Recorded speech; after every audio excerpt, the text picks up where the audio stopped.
Si dating Ilocos Sur Governor Chavit Singson babalik na ho sa Senado para magsumite ng karagdagan pa sa kanyang mga salaysay.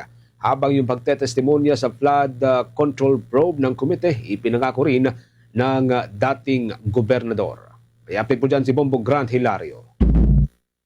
Inihayag ni former Ilocos Sur Governor Chavit Singson na siya'y babalik muli sa Senado upang humarap at ibahagi ang kanyang testimonya sa isasagawang pagdinig nito ukol sa investigasyon sa flood control projects anomaly. Sa pagtatanong ng Bombo Radyo, diretsa niyang sinagot ang kahandaan na pumunta sa tanggapan ng Senado hindi lamang para dumalo sa pagdinig kundi pati magsumite ng kanyang salaysay o affidavit. Anyaya, kung siya'y ipapatawag ng Senate Blue Ribbon Committee ay tiyak umanong dadalo ito sa pagdinig. Saad ng dating gobernador na ang layon sa pagpunta sa Senado ay para makatulong sa isinasagawang investigasyon at isumbong ang mga nakitaan ng koneksyon sa anomalya. So, pero ready po kayo o pupunta po talaga kayo sa flood control hearing ng Blue Ribbon? Kung tawagin ako dahil pupunta ako talaga para makatulong.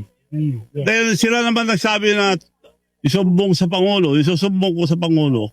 Paglilinaw naman ni former Ilocos Sur Governor Chavit Singson na wala umano siyang kasalanan kung bakit ipinagpaliban muna ang pagdinig ng Senado. Anyay, noon pumunta siya sa tanggapan nito kamakailan, mayroong nag-abiso sa kanya na hindi na raw ito matutuloy sa kabila ng kahandaan magsumite ng affidavit. Dala ko noon pero alas 9 pa lang pinigil na ako eh. Ang sabi sa akin, pupunta ako doon sa 7 hanggang alas 5 ng ang hapon. Alas 9 may sulat na hindi matutuloy.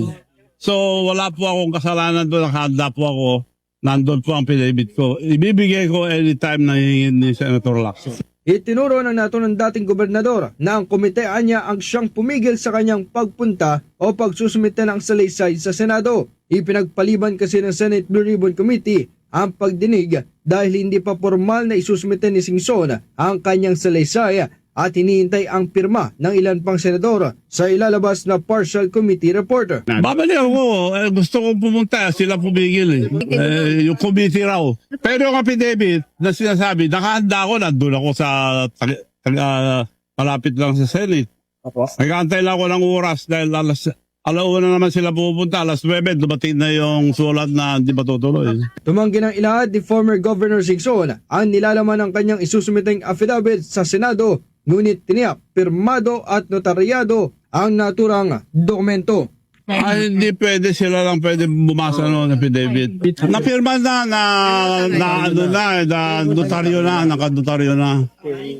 Nakaready po ako noong A7, dahil A7 nung sinabi. Hanggang alas 5 ng hapon.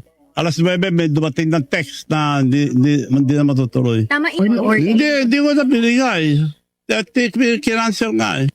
Para sa Bombo Network News, ito si Bombo Grant Hilario, and this is Bombo Radio Philippines, the #1 and most trusted source of news and information.